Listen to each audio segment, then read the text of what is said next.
সোমবার গৌঘাটের কাটালি হাইস্কুলের কন্যাশ্রী ক্লাবের ২৬ জন ছাত্রী গৌঘাট থানায় হাজির হয়। থানায় গিয়ে পড়ুয়ারা সরাসরি পুলিশের কাজকর্ম, নিয়ম নীতি ও প্রশাসনিক দায়িত্ব সম্পর্কে খুঁটিনাটি বিষয় সরজমিনে জানতে পারে।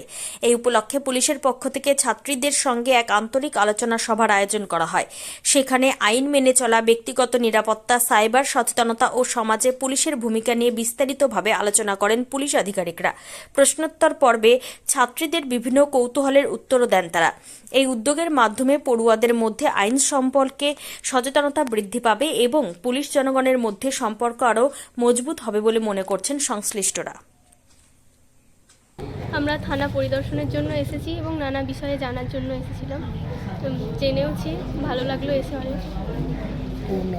অঙ্কনা নন্দী। কোন ক্লাস? 10। তারা যে শুধু স্কুলে পড়াশোনাই করে না, তার সঙ্গে সঙ্গে আরও অনেক দায়িত্ব পালন করে, সামাজিক দায়িত্ব বা তাদের বাড়ির বিভিন্ন সমস্যা বা তাদের নিজেদের পার্সোনাল সমস্যাগুলোও যাতে তারা থানাতে এসে সহজে মেটাতে পারে। বা থানা সম্বন্ধে আমাদের অনেকের ভীতি থাকে, সেই ভীতিটা কাটানোর কারণেই আমরা ওদেরকে আজকে এই পরিদর্শনে নিয়ে এসেছি। এটা একটা ওদের শেখাও হলো এবং ওরা জানলো নিজের থেকে। কতদিন পড়ুয়া এলো? কতদিন পড়ুয়া? আমাদের স্কুলে তো পড়ুয়া 500। আজকে এখানে এসেছে 26 জন। কোন স্কুল? কাঁঠালি high school. আপনার নাম, পরিচয়? আমি কাঁঠালি হাই স্কুলের assistant teacher Madhumita Haldar, quality base. যে আমাদের যে চাইল্ড ওয়েলফেয়ার কমিটি আছে তাদের কাছে আমাদের পাঠাতে হবে। আমাদের মানে মহিলা বা পুলিশ দিয়ে সে অবশ্যই সিভিল ড্রেসে যাবে এবং সেখানে কাউন্সিলিং হবে। কেন মানলো?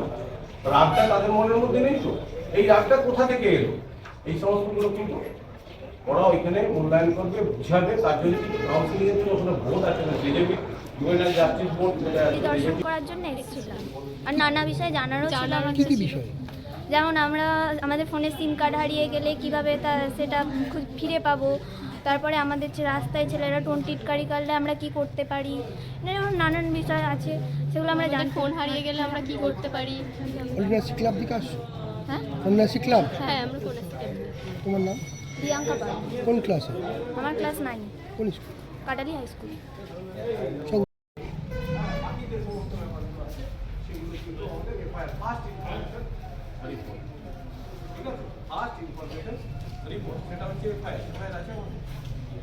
এখন তো অনলাইনে হচ্ছে। এই হচ্ছে জিডি, দেখো জেনারেল ডায়েরি বুক, এই হচ্ছে জিডি। এগুলো আমাদের দেখো পরপর ডেট ওয়াইজ পরপর নাম্বার আছে, সেইভাবে আমরা জেনারেল ডায়েরি করি। এবং এই জেনারেল ডায়েরি ওই যেগুলো বলছে হুমকি দিচ্ছে, গালিগালাজ করছে, সেগুলো দিতে প্রতিদিন আমাদের পরবর্তী করে দেয়। এইগুলো রেগুলেশনে প্রসিকিউশন দেওয়া হোক, মানে কোর্টকে রিপোর্ট দেওয়া হোক।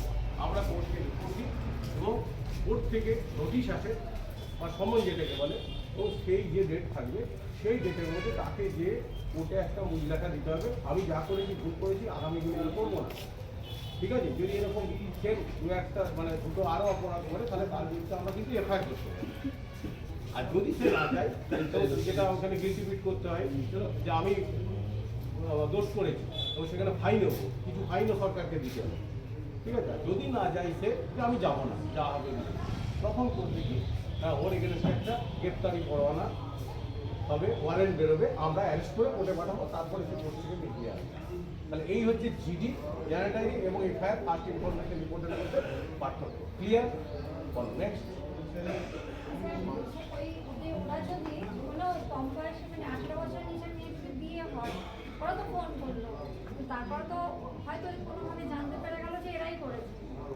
কিচ্ছু জানবে না। হ্যাঁ, বলুন বলুন।